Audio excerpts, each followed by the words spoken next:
이와 복수의 첫걸음과 흔들리는 모정. 한수아는 김민준 변호사의 사무실에 앉아 있었다. 그녀의 눈빛은 더 이상 방황하지 않았다. 며칠 밤낮을 고뇌한 끝에 그녀는 자신이 나아가야 할 길을 분명히 정했다. 자신을 짓밟고 가족을 파괴한 자들에게 그들이 가장 소중히 여기는 것을 빼앗아 되갚아줄 것이다. 그들에게 단 한 점의 자비도 베풀지 않으리라. 변호사님, 제가 원하는 건 단순한 이혼이 아닙니다. 수아의 목소리는 차분했지만 그 속에는 단단한 강철 같은 결의가 담겨 있었다. 이도현과 강지은 그리고 박 회장이 지금껏 저지른 모든 악행을 밝혀내고 그들이 마땅히 받아야 할 처벌을 받게 할 겁니다. 그들이 가진 모든 것을 잃게 만들 거예요. 김민준 변호사는 수아의 결연한 눈을 응시했다. 그는 오랜 친구인 수아가 겪은 고통을 누구보다 잘 알았다. 쉬운 싸움이 아닐 겁니다. 수아, 특히 박 회장은 만만치 않은 상대야. 그의 수족들은 눈에 보이지 않는 곳에서 움직이지 자칫하면 자네가 다칠 수도 있어. 알아요. 수아는 짧게 답했다. 그녀의 입술이 차갑게 말렸다. 하지만 제 아들을 건드렸어요. 그들이 제 아들에게 상처를 주려 한 이상 저는 더 이상 물러서지 않을 겁니다. 제 모든 것을 걸 겁니다. 감당해야 할 고통이 있다면 기꺼이 감내할 겁니다. 그녀의 말에 김민주는 고개를 끄덕였다. 그는 수아의 손에 쥐어있던 작은 아들 사진을 보았다. 사진 속 준이는 해맑게 웃고 있었다. 아들을 지키려는 엄마의 결심이 얼마나 무서운 힘을 발휘하는지 그는 누구보다 잘 알고 있었다. 수아의 눈에는 슬픔과 고통, 그리고 그보다 더 큰 복수심이 뒤섞여 타오르고 있었다. 좋아, 그럼 첫 단계부터 시작하자. 김 변호사는 서류를 꺼내며 말했다. 강지은부터 시작하는 게 좋겠어. 그녀가 선우그룹의 신사업팀에서 초고속 승진을 하고 있다는 건 분명 뭔가 뒤가 구리다는 뜻이겠지. 이도현과 박 회장 사이의 연결고리가 강지은일 가능성도 커. 수아는 고개를 끄덕였다. 강지은, 그 뻔뻔한 얼굴, 비열한 조롱. 언니는 이미 끝난 물건이잖아요. 귓가에 맴도는 그녀의 목소리를 떠올릴 때마다 수아의 가슴속에서는 차가운 불길이 치솟았다. 그녀의 복수는 강지은을 향한 개인적인 분노에서 시작될 터였다. 김민준 변호사는 곧바로 전문 흥신소를 고용했다.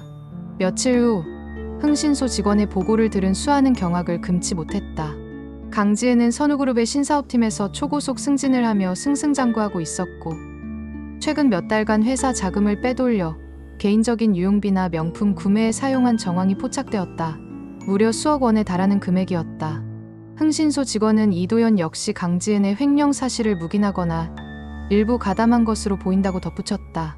이게 다 이도현이 사준 명품들이었군요. 수아는 입술을 깨물었다. 그녀에게는 단 한 번도 사주지 않았던 값비싼 액세서리와 옷들이 강지은의 쇼핑백에서 쏟아져 나왔다는 말에 피가 거꾸로 솟는 기분이었다. 그들의 더러운 탐욕과 배신이 그녀의 눈앞에 선명하게 드러났다. 증거는 확실한가요? 언제쯤 터뜨릴 수 있을까요?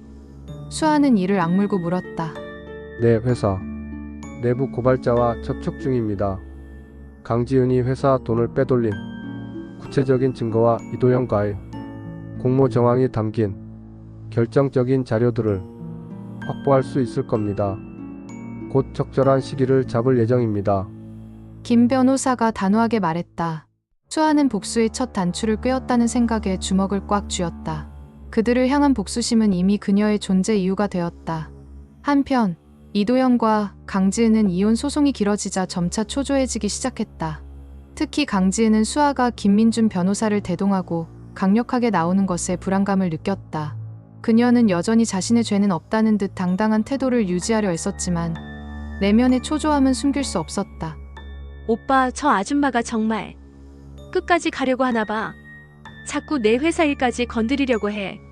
강지은이 이도현의 품에 안겨 어리광을 부리듯 말했다. 회사에서도 소문이 안 좋고 사람들이 저를 이상하게 봐요. 오빠가 얼른 해결해줘야지. 저 아줌마 때문에 내가 망가지면 오빠도 좋을 거 없잖아. 이도현은 강지은의 머리를 쓰다듬으면서도 문에는 냉기가 서려 있었다. 그는 강지은의 불안감을 이용해 수아를 압박할 방법을 궁리했다. 걱정 마, 내가 다 알아서 할 거야. 저 여자 별거 없어. 결국 아들 때문에라도 약해질 수밖에 없을 거라고. 준이를 이용해서 수아를 압박하는 게 가장 효과적일 거야. 어떻게 이용하려는 건데? 강지은의 얼굴에 음흉한 미소가 떠올랐다. 준이를 데려오는 게 좋겠어. 양육권 문제로 재판부에 어필도 하고 준이가 엄마 없이 힘들다고 하면 수아도 흔들릴 수밖에 없을 거야. 이도현의 제안에 강지은은 만족스러운 듯 고개를 끄덕였다. 그녀의 머릿속에는 이미 준이를 이용해 수아의 마지막 자존심까지 짓밟을 끔찍한 계획이 그려지고 있었다. 며칠 후 수아는 학교 앞에서 하교하는 아들 준이를 기다렸다. 준이는 평소처럼 달려오지 않고 고개를 푹 숙인 채 느릿느릿 걸어왔다. 그의 작은 어깨는 축 처져 있었고 눈가는 붉게 물들어 있었다. 수아의 가슴이 철렁 내려앉았다. 엄마 친구들이 아빠가 바람 피웠대. 엄마가 아빠랑 싸워서 그렇대. 아들의 작은 몸이 서럽게 들썩였다. 준이의 순수한 눈에 상처가 가득했다. 수아는 아들을 끌어안고 심장이 찢어지는 고통을 느꼈다. 세상의 추악한 진실이 너무 일찍 아들에게 닿았다는 생각에 피눈물이 흘렀다. 그때 창밖으로 멀리 학교 정문 앞에서 다정하게 팔짱을 끼고 자신들을 비웃듯이 바라보는 이도현과 강지은의 모습이 보였다. 이도현은 강지은의 어깨를 감싸 안으며 귓속말을 속삭이는 듯했고 강지은은 수아를 향해 마치 조롱하듯 손을 흔들었다. 그들의 얼굴에는 승리감과 함께 비열한 미소가 걸려 있었다. 저것들이 감히 내 아들까지 건드려. 한수아의 머릿속에서 이성의 끈이 끊어지는 소리가 들렸다. 아들의 상처받은 얼굴이 그녀의 뇌리에 박혔다. 더 이상 울고 있을 수만은 없었다. 그녀는 아들의 눈물을 닦아주고 집에 들여보낸 후 잠시 흔들렸던 복수심을 다시 단단히 붙잡았다. 그리고 망설임 없이 김민준 변호사에게 전화를 걸었다. 변호사님, 더 이상은 못 참아요. 내 아들을 건드렸어요. 이젠 저도 잡이 없습니다. 그들이 가진 모든 걸 뺏어버릴 거예요. 전부 다. 수아의 목소리는 차갑게 가라앉아 있었지만 그 안에는 끓어오르는 용암 같은 복수심이 담겨 있었다. 전화기 너머 김민준 변호사는 그녀의 목소리에 담긴 맹렬한 의지를 감지한 듯 침묵했다. 그는 이미 알고 있었다. 한수아는 이제 칼을 뽑았다. 그 칼은 그녀의 아들을 지키기 위한, 그리고 그녀의 모든 것을 파괴한 자들을 향한 것이었다.